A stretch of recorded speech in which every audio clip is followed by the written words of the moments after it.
June 12 என்றைக்கு மூலம் தான் அந்த நாள் இருக்கும் அப்படின்னு நம்ம எல்லாமே நினச்சோம். ஆனால் உலக நாடுகளே வந்துட்டு குவைத்தில் மங்காஃப் அப்படிங்கிற ஒரு பகுதியை திரும்பி பார்க்க வச்ச ஒரு சம்பவம் தான் இந்த தீ விபத்து.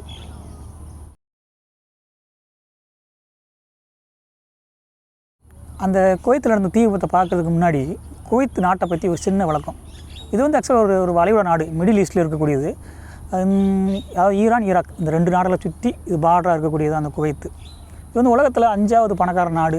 இது அங்கே வந்து தினார் அப்படின்னு சொல்லக்கூடிய அந்த பணத்தை தான் பயன்படுத்துகிறாங்க அவங்க. அங்கே அதிகமாக வந்துட்டு இந்த கச்சா எண்ணெய், ஸ்டீல் கம்பெனி, ஆயில் கம்பெனி இது நிறைய இருக்குது. கிட்டத்தட்ட ஒரு 82% ஆயில், அந்த ஆயிலை தான் வெளிநாடுகள் ஃபுல்லாக ஏற்றுமதி பண்ணுறாங்க. அவங்களோட மெயின் பிஸ்னஸே வந்துட்டு அந்த ஆயில், அந்த கச்சா எண்ணெய் இதுதான். அது அந்த குவைத்தை பொறுத்தளவுக்கு பாப்புலேஷன் மக்கள் தொகை எவ்வளோ இருக்காங்க அப்படின்னு பார்க்கும்போது 2023 அந்த வருஷத்து கணக்குப்படி 4.82 மில்லியன் மொத்த மக்கள். அதில் 1.53 மில்லியன் மட்டும்தான் குவைத்துக்காரங்க, மீதி 3.29 வெளிநாட்டுக்காரங்க. தோராயமாக சொல்லணும்னா 1% வந்து குவைத்து, 3% வெளிநாட்டுக்காரங்க தான். அந்த ஜூன் 12 காலையில் அதிகாலையில் ஒரு 4 மணிலேருந்து 4:15 அந்த டைமிங்கில் ஒரு 6 மணி இடத்துல தீப்பிடிச்சி எரியுது. ஆரம்ப கட்டங்களில் என்ன சொன்னாங்க அப்படின்னா, அது வந்துட்டு கீழே இந்த சிலிண்டர் வெடிச்சிடுச்சு, அது மூலிமா வந்தது தான் அப்படின்னு அப்படி எல்லா ஃப்ளோர்லேயும் வந்து பரவிடுச்சுன்னு சொன்னாங்க. அடுத்து 2வது கட்டத்தில் வரும்போது மின்கசிவின் காரணமாக தான் வந்துச்சுன்ற மாதிரி சொல்கிறாங்க. அதாவது ஃபஸ்ட்டு மின்கசிவு ஆகிருக்கு, அது மின்கசிவு போய் சிலிண்டரில் பட்டு தீ பிடிச்சிச்சு அப்படிங்கிற மாதிரி சொல்கிறாங்க.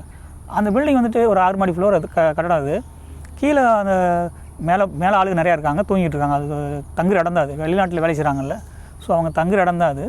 கீழே அடியில் இருக்கிறது தான் அந்த சமையல் பண்ணக்கூடிய ஒரு மெஸ்ஸு மாதிரி. அங்கே அந்த ஃப்ளோரில் இருக்க கிட்டத்தட்ட 196 பேர் அங்கே தங்கியிருக்காங்க. அவங்க எல்லாத்துக்குமே சமையலுக்கு தேவையான பொருள் சமைக்கிறது எல்லாமே அந்த கீழே இருக்க ஃப்ளோரில் தான். ஸோ ஒரு 20லேருந்து 25 சிலிண்டர் அங்கே இருந்துச்சு அப்படின்னு சொல்கிறாங்க. இன்றைக்கி வரைக்கும் கிட்டத்தட்ட ஒரு 50 பேர் இறந்துருக்காங்க. நேற்று 49 இருந்துச்சு, இன்றைக்கி ஒரு ஆள் கூடியிருக்கு. ஐசியூவில் இருந்தவங்க இறந்துருக்காரு. மொத்தம் ஒரு 50 பேர் இறந்துருக்காங்க. அதில் இன்னும் ஒரு 45 பேர் வந்துட்டு ஆஸ்பத்திரியில் இருக்காங்க. ஸோ அந்த 50 பேர் இறந்துருக்காங்க. அதில் 45 பேர் வந்து இந்தியாக்காரங்க. அதில் குறிப்பாக அந்த 23 பேர் கேரளா வச்சுருந்தவங்க, 7 பேர் தமிழ்நாடு, ஒருத்தர் மட்டும் கர்நாடகா. மீதி 14 பேர் வந்து நார்த் இந்தியன்ஸ், வடநாட்டுக்காரங்க. அந்த சம்பவம், அந்த தீ விபத்து நடந்த சம்பவம் வந்துட்டு நடந்த உடனே வந்துட்டு உலக நாடுகளே பரபரப்பாச்சு. அது குறிப்பாக இந்தியாவில் வந்துட்டு கேரளாவில் அதிகமாக ரொம்ப பரபரப்பாக இருந்துச்சு. ஏன்னா அங்கே தான் கேரளா மக்கள் அதிகமாக அங்கே இருக்காங்க. ஸோ நம்ம இந்தியாவோட வெளியுறவுத்துறை அமைச்சர் ஜெய்சங்கர் வந்துட்டு ஸ்டேட்மெண்ட் கொடுக்குறாரு. இது மாதிரி குவைத்தில் மங்காஃப் அப்படிங்கிற ஒரு பகுதியில் வந்துட்டு ஒரு விபத்து நடந்திருக்கு. நம்ம கேரளா மக்கள் ப்ளஸ் தமிழ் எல்லாரும் நிறைய, அதாவது பொதுவாக இந்தியாவில் நிறைய பேர் உள்ள இருக்காங்க. ஸோ நம்ம எம்பிசியில் சொல்லி அங்கே ஃபாலோ பண்ணிகிட்டு இருக்கோம் அப்படின்னு சொல்லிட்டு நம்ம இந்தியா நியூஸ்லேயே அறிக்கை கொடுத்துட்றாங்க. இந்த விபத்து நடந்த உடனே அது கவர்மெண்ட்டுக்கு தெரியப்படுத்துகிறாங்க, குவைத் அரசாங்கத்துக்கு. அவங்களும் இமீடியட்டாக உடனே வந்துட்டு உள்ள இருக்கவங்களை காப்பாற்றுறாங்க, ப்ளஸ் மருத்துவ உதவி எல்லாமே நல்லா சப்போர்ட் பண்ணுறாங்க. அதே போல் அந்த கவர்மெண்ட், அதாவது குவைத் கவர்மெண்ட்லேருந்து ஒரு எமர்ஜென்சி நம்பரும் கொடுக்குறாங்க. அந்த குவைத்துக்கு உள்ளேருந்தும் கால் பண்ணிக்கலாம், அந்த நம்பருக்கு கால் பண்ணி யாரும் நம்ம டீட்டெயில்ஸ் கேட்டுக்கலாம். அதாவது வெளிநாட்டிலேருந்தும் அந்த நம்ம ஃபோன் நம்பருக்கு பேசி நம்ம டீட்டெயில்ஸ் தெரிஞ்சுக்கலாம், என்ன நடக்குது, யார் உள்ளே இருக்கா அப்படின்னு தெரிஞ்சுக்கா எமர்ஜென்சி நம்பரும் கொடுத்தாங்க. அந்த 6 மாடி கட்டத்தில் ஒரு 195 பேர் அங்கே உள்ள தங்கியிருந்ததாக சொல்கிறாங்க. அதில் 175 பேர் வந்து இந்தியாக்காரங்க தான். நம்ம ஏற்கனவே சொன்ன மாதிரி ஃபஸ்ட்டு மின்கசிவு ஆரம்பிக்குது. மின்கசிவு கீழே தரத்தில் இருக்க ஃப்ளோரில் வந்துட்டு ஆரம்பிக்க மின்கசிவு ஆகுது. அது வந்து சிலிண்டரில் பட்டு பல சிலிண்டர்கள் வெடிச்சதாகவும் சொல்கிறாங்க. ஏன்னா இப்போ கிட்டத்தட்ட 20 சிலிண்டருக்கு மேலே இருக்குல்ல, மொத்தமாக சிலிண்டர் வெடிக்கும்போது பெரிய கரும்புகை உண்டாயிருக்காங்க. ஸோ கிட்டத்தட்ட 4 மணி 4:15 அப்படிங்கிறதுனால எல்லாமே வேலைக்கு போயிட்டு வந்துட்டு தூங்குற டைம் அது. ஸோ அந்த இடத்துல பெரிய புகையாக வந்திருக்கு. புகையை பார்த்து நிறையா பேர் தூங்கிட்டு இருக்கும்போது நிறைய பேர் தீப்பிடிச்சி இறந்துருக்காங்க. அந்த கரும்புகை வந்தோடனே நம்ம நின்றுருக்கோம், சுற்றி கரும்புகையாக இருக்கும்போது எங்கே இருக்கோம் என்னென்னு தெரிய மாட்டேது வருங்க. என்ன எதுனே தெரியல, நமக்கு பார்க்க முடியும், எங்கிட்டு போகிறது வழியும் தெரியாது. ஸோ அது மாதிரி நிறையா பேர் சிரமப்பட்டு நிறையா பேர் மூச்சுத்தனே இறந்துருக்காங்க. சரி மேலே போகிற 2வது மாடி 3வது மாடி மேலே ஓடிலாம் தப்பிச்சுக்கலான்னு ஓட்டிருக்காங்க. அதான் வழி தெரியலையே, மூச்சுத்தினலாம் இருக்குது. நிறைய பேர் இப்போ ஃபஸ்ட் ஃப்ளோர் செகண்ட் ஃப்ளோரில் இருக்கவங்க தெரிஞ்சு டக்குன்னு வெளியே ஓடி வந்துட்டாங்க. ஆனால் அதுக்கு மேலே இருக்கவங்க வந்துட்டு போக முடியல, எங்கேயுமே போக முடியல. சரி அட்லீஸ்ட் எமர்ஜென்சி எக்ஸிட்னு சொல்லுவோம்ல, மொட்டை மாடிக்காக ஓடிலாம்னு சொல்லி எல்லாம் அங்கே ஓட பார்த்துருக்காங்க. அங்கே ஓட அந்த மொட்டை மாடி அந்த கதவும் லாக் ஆகிருக்கு, அது அங்கேயும் திறக்கவும் முடியல, அது லாக் ஆகிருக்கு. நிறையா பேர் லிஃப்ட்டுக்குள்ளெலாம் போயிருக்காங்க. இந்த தீ பிடிக்கிறது லிஃப்ட்டில் யூஸ் பண்ணக்கூடாது அப்படிங்கிறது ஒரு விஷயந்தான். பட் ஏதோ எமர்ஜென்சிக்கு யூஸ் பண்ணியிருக்காங்க. இந்த காப்பாற்று எல்லாத்தையும் முடிஞ்சதுக்கப்புறம் கடைசியாக லிஃப்ட்டை திறந்து பார்க்கும்போது நிறைய பேர் லிஃப்ட்டுக்குள்ளே நிறைய பேர் இறந்துருக்காங்க. ஸோ இது மாதிரி கோரத்த சம்பவம்லாம் நடந்திருக்கு. நிறைய பேர் 3வது மாடி 4வது மேலே தவி நிறைய பேர் கீழே விழுந்து அடிபட்டு கால் முறிஞ்சு போய் அதில் தப்பிச்சவங்களும் இருக்காங்க, நிறையா பேர் அதுலேயும் இறந்துருக்காங்க. விபத்து நடந்துருச்சு, அது தவிர்க்க முடியாமல் நடந்துருச்சு. ஆனால் அதுக்கு என்ன காரணம் அப்படின்னு பார்க்கும்போது அதிகமான ஆட்கள் உள்ளே இருந்தது தான் அப்படின்ற மாதிரி தான் சொல்கிறாங்க. அதிகமான ஆட்கள், அதே போல் அந்த பில்டிங்கில் வந்துட்டு ஒரு பாதுகாப்பான ஒரு எக்யூப்மெண்ட் எதுவும் இல்லை, ஒரு நல்ல முறையில் செங்கல் அது மாதிரி இதை வச்சு காட்டலை. ஸோ உள்ளே நிறைய பேர் தங்க வைக்கிறதுக்காக ஒரு சில அந்த தெர்மாக்கோல்லாம் சொல்லுவோம்ல, அது மாதிரி சில விஷயங்கள், அதாவது தீ பிடிக்கக்கூடிய மாதிரி பொருளை வச்சு டெம்பரவரியாக கட்டி அதில் தங்க வச்சுருக்காங்க அப்படிங்கிற மாதிரி சொல்கிறாங்க.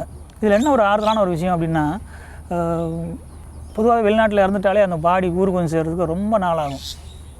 நம்மளால் வெளியில் இருக்கோம் தெரியும்ல. ஸோ நிறையா நாட்கள் ஆகும். எனக்கு தெரிஞ்சு பல இறந்தவங்க நிறையா பேர் ஊருக்கு போகவே முடியல. மாதக்கணக்கு ஆகிடுது.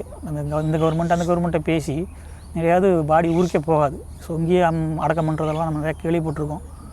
ஸோ இந்த சூழ்நிலையில் நம்ம விபத்து நடந்த ஒரு நாள் 2 நாளில் அந்த பாடியை கொண்டு போய் அவங்ககிட்ட ஒப்படைச்சது நல்ல விஷயம்.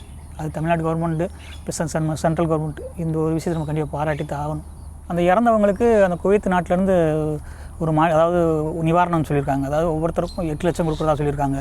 நம்ம தமிழ்நாடு கவர்மெண்ட் சார்பாக 5 லட்சம், சென்ட்ரல் கவர்மெண்ட் சார்பாக 2 லட்சம், அதே போல் கேரளா கவர்மெண்ட்டும் அவங்க 5 லட்சம் அறிவிச்சிருக்காங்க அந்த கேரளா மக்களுக்கு. ஸோ இது வந்து கொஞ்சம் கஷ்டமான சூழ்நிலையாக இருந்தாலும் நிச்சயமாக இந்த பணம் வந்துட்டு அவங்களுக்கு கண்டிப்பாக ஒரு தேவைப்படக்கூடிய பணம் தான். ஏன்னா பல குடும்பங்களில் ஒருத்தர் மட்டும் வேலை செய்யலாம், அவரை நம்பி தான் ஃபேமிலியாக இருக்கும். ஸோ இது மாதிரி கொடுக்கும்போது யூஸ்ஃபுல்லாக தான் இருக்கும் கண்டிப்பாக.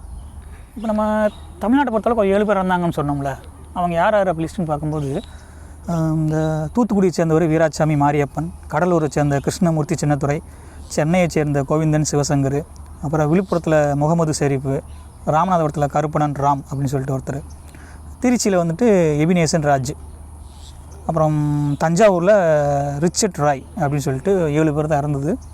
அந்த 7 பேர் இறந்தாங்கல்ல, அவங்களோட பின்னணி என்ன, அவங்க குடும்பம் சூழ்நிலை என்ன அப்படின்னு கொஞ்சம் லைட்டாக செக் பண்ணும்போது நமக்கு கிடைச்ச விஷயம் என்னென்னா, தூத்துக்குடியை சேர்ந்த அந்த கருப்பணன் சொன்னோம்ல, அவர் வந்துட்டு கிட்டத்தட்ட 26 வருஷம் குவைத்தில் சூப்பர்வைசராக வேலை பார்த்துட்டு 26 வருஷம் வயசு அதிகமாகிடுச்சுல, கிட்டத்தட்ட ஆல்மோஸ்ட் நியர்லி மோர் தென் 55 மேலே ஆயிடுச்சு. ஸோ அதனால் இன்னும் ஒரு 3-4 மாதத்தில் வேலையை விட்டுட்டு ரிசைன் கொடுத்துட்டு ஊருக்கு வர்றதா பிளான் பண்ணிகிட்டு இருந்ததாக சொல்கிறாங்க அவங்க. அவர் தான் இந்த மூச்சுத்திணறலில் இறந்துருக்கார். அந்த மாரியப்பன் அப்படின்னு சொன்ன மாரியப்பன், அந்த மாரியப்பன் அப்படிங்கிறவர் வந்துட்டு அவர் வீட்டுக்கு ஒரே ஒரு பையன் தான், ஒரே ஒருத்தர். அவர் 7 வயசில் ஒரு பொண்ணு, 11 வயசில் ஒரு பையன் இருக்கிறதா சொல்கிறாங்க. இப்போ தான் அவர் போன 3 மாதத்துக்கு முன்னாடி அவங்க ஊர் திருவிழாவுக்கு வந்துட்டு போயிருக்கார். வந்துட்டு போனவர் அங்கேருந்து மேலேருந்து குதித்து அடிபட்டு இறந்துருக்கார். அப்புறம் சின்னதுரை அப்படின்னு சொல்லிட்டு அவர் 40 வயசு ஆகுது அவருக்கு. அவர் இன்னும் 2 மாதத்தில் ஊருக்கு வரதா பிளான் பண்ணி டிக்கெட்லாம் போட்டிருக்காரு. டிக்கெட் போட்டவர் அவரும் பெட்டில் படுத்து தூங்கிட்டு இருக்கும்போதே கறிக்கட்டி ஆகியிருக்கார். இந்த விழுப்புரத்தை சேர்ந்த முகமது ஷெரீஃப் சொன்னோம்ல, அவர் வந்துட்டு ஆக்சுவலாக வேலை வேண்டாம், 30-35 வருஷம் வேலை பார்த்துருக்காங்க. வேலை வேண்டாம், நான் போய் வீட்டில் இருக்க போகிறேன், குடும்பத்தை பார்த்துக்கிறேன் அப்படின்னு சொல்லிட்டு ஊருக்கு வந்தவர். வந்ததுக்கப்புறம் கம்பெனிலேருந்து ஃபோன் பண்ணி கூப்பிட்ருக்காங்க. இவர் நல்லா வேலை பார்க்கக்கூடியவர். ஸோ இன்னும் கம்பெனி நிறையா வேலை பெண்டிங் இருக்குது, வந்து இந்த ஒரு வேலையை மட்டும் முடிச்சு கொடுத்துட்டு போங்க அப்படின்ற மாதிரி அவங்களே கூப்பிட்ருக்காங்க.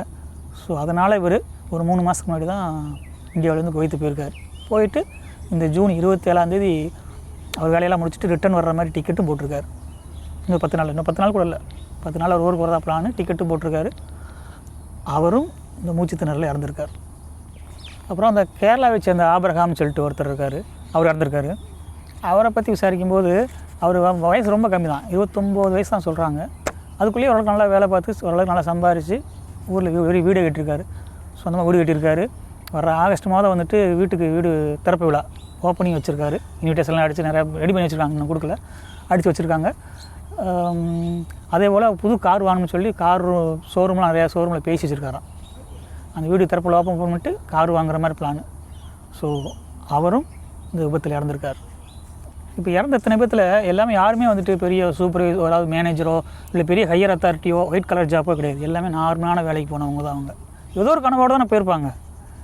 தன்னோட பொண்டாட்டி பிள்ளையை காப்பாற்றலாம், அம்மா அப்பாவை காப்பாற்றலாம், ஏதோ ஒன்று. இது தன்னோட பிள்ளைக்காக குடும்பத்துக்காக பணம் சம்பாதிக்கிறது, இதில் ஏதாவது ஒரு காரணமாக தானே இருக்கும்.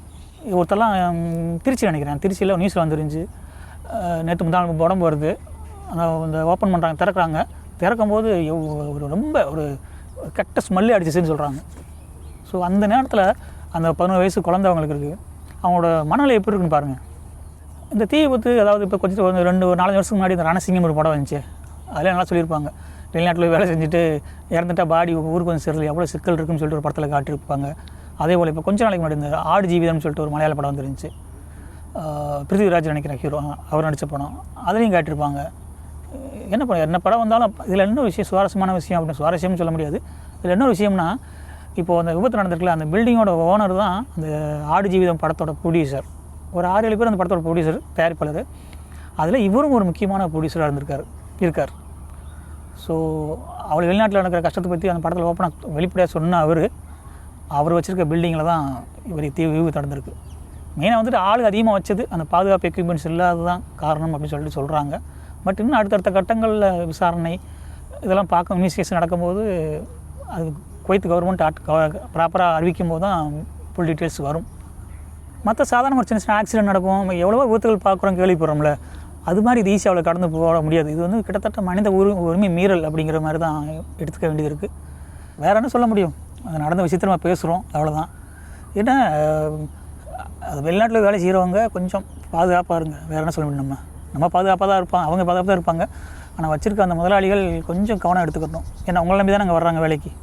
கொஞ்சம் புரிஞ்சுக்கிட்டால் மனித உயிர்கள் காப்பாற்றப்படும்.